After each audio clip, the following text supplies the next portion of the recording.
అందుకని ఈరోజు కార్యక్రమం నిర్వహించాం. ఈ కార్యక్రమానికి మా అధ్యక్షుడిగా మా సంస్థ రామ శంకర్ గారి ఆహ్వానిస్తున్నాం.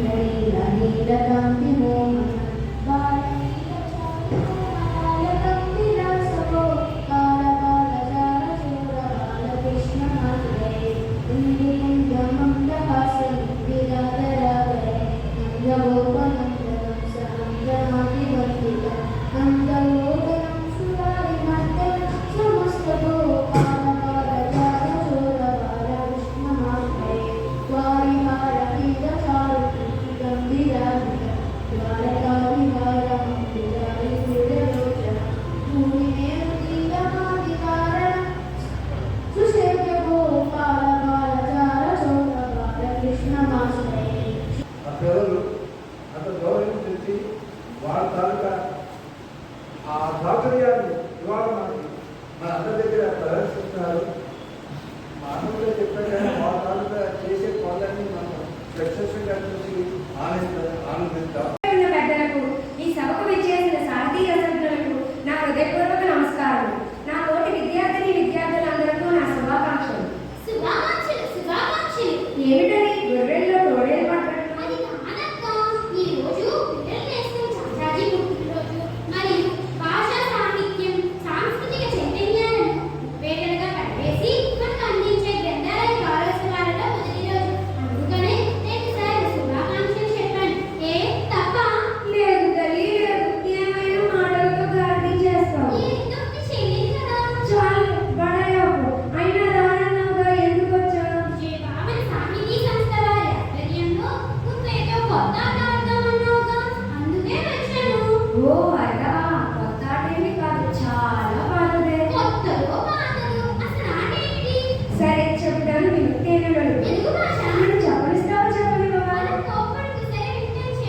మన తెలుగు భాషకే పరిమితమైన గొప్ప ప్రక్రియ పద్యం. మన సాహిత్యం, మన ప్రాచీన సాహిత్యం నాటి నుంచి నేటికి ఏనాటికి సజీవంగా ఉండడానికి మూల కారణం ఇది పద్య రూపంలో ఉండడం. నన్నయ్య, తిక్కన, ఎర్రన, శ్రీనాథుడు, పోతన ఎంతో మంది కవులు అద్భుతమైన సాహిత్యాన్ని మనకు అందించారు. సుమతి, వేమన, భాస్కర, శ్రీకాళహస్తీశ్వర మొదలైన శతక పద్యాలు మానవ జీవన పరమార్థాన్ని తెలియజేశాయి. పూర్వకాలంలో కవులు ఆసుగా కూడా పద్యాలు చెప్పేవారు. 19వ శతాబ్దంలో ఈ ఆసుపద్య రచననే తిరుపతి వెంకట కవులు అష్టావధాన శతావధానంగా దేశవ్యాప్తం చేశారు. అష్టావధాన శతావధానాలంత కాకపోయినా మన మిత్రులు ఆడే ఆట కూడా ఒక భాషా క్రీడే.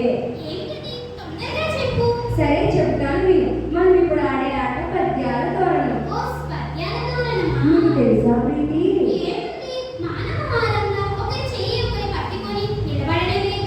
నీకు అలా అర్థమైందా? పద్యాల తోరణం అంటే పువ్వులతో చక్కటి తోరణాన్ని కట్టినట్లుగానే పద్యాలతో చక్కటి తోరణాన్ని కడతారు. పోటీ పడుతూ ఎన్నో పద్యాలు చెబుతారు. అవును ప్రీతి, సరిగ్గా చెప్పావు. ఇప్పుడు మన సోదర సోదరీ బృందాన్ని వేదిక మీదకి ఆహ్వానిద్దామా?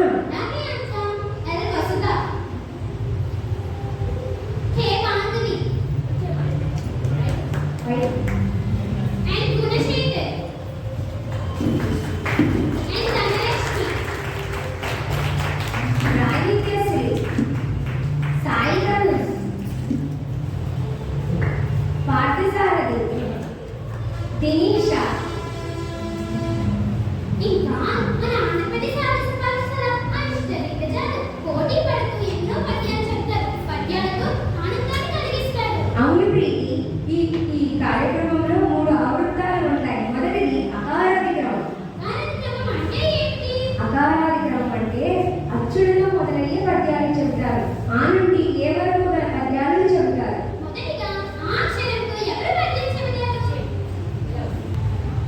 మొదటిగా వసుధ చెబుతుంది. అమ్మయడి 2 అక్షరములే కాని అందులోని మహిమ కంటూ లేదు. ఆచార్యులకు ఎదిరింపు రోచిన నింద చేయబోకు, కార్యాలోచనము వండి చేయకు. ఈ అక్షరంతో పద్యం చెప్పబోతుంది. ఇంతింతై ఒటుడెంతై మరియు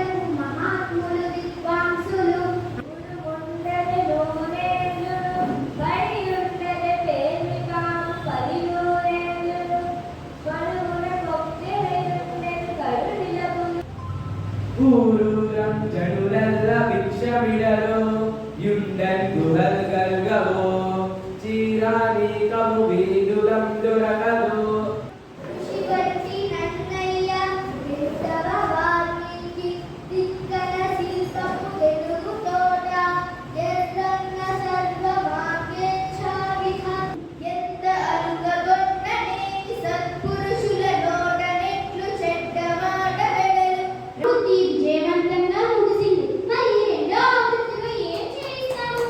అంత్యాక్షరి పద్యమన్నది వేళ్ళ పసిడి పంట, పద్యమన్నది తెలుగింటి పాడి పంట. లలనా జనాభాంగవలనా వసలనంకతులనా వికావంగదో ప్రసంగం అలసానిల విలోలదన కలయుతుడైన వేళ నిజవంతుడు తోడ్పడుగాని ఆతడే బలపు తొలెంగనేని తన రంజన చడి పాండవులై పంచడులై విరలు గొర్వ పాల్పడి రకట సంజయ నీరే ప్రాణాధారం నోరే రసభరితమైన నుడుగుల తెల్ల నా తన సిరే వేయుళ్ళు ఉదసి రత్నముల చేత వెరచిరే ఘోర కాకోల విషము చేత వెరచిరే ఘోర కాకోల విషము చేత తంబయ్యే ప్రాణంబులున్ తావులు దప్పెన్ మోర్చ వచ్చెన్ తనువుండస్సెన్ శ్రమం బయ్యడి నీవే తప్పని తప్పనం వెలుగ కులములోనొకడు గుణవంతుడుంటిన కులము వెలయుమాడు గుణము చేత మాటకు ప్రాణము సత్యము కోటకు ప్రాణము సుబట కోటి దరిద్రి కోటి పెరడిలతో మన తమ్ముళ్ళు చెల్లెళ్ళు అలరించబోతున్నారు. పిల్లలకు ఎవ్వరు చెప్పిన వినినంతని వేగపడక వివరింపదగు గడలకు నెవ్వరు పెట్టిన సిగినంతని ఏ పులిరక స్థితిగబడదగు అతడు యాదవ పోషి ఇతడు యాచక దోషి ఎలని నాతని కన్నని తడు గనుడు అతడు కంసద్వంశీ ఇతడు కష్టద్వంశీ అతడు అంబకు మగండు ఇతడు అమ్మకు మగండు నెలమిన అతని కన్ననితడు గనుడు అతని కంటన చిచ్చు నితని కంటన బొచ్చు నెలమిన అతని కన్ననితడు గనుడు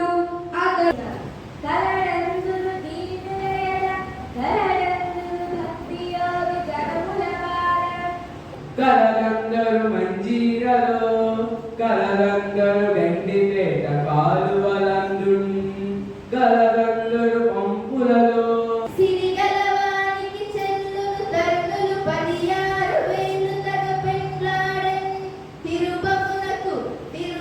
తిరుపమునకిద్దరాట సిరిగలవానికి చెల్లులు విరివిగదనమిచ్చి వివిధ విద్యలు పడయన్ పరమ సామాన్యుల మరి పరమేశ దీనికి హాస్యభరితమైన పద్యాలతో ఈ ఆవృత్తి విజయవంతంగా ముగిసింది.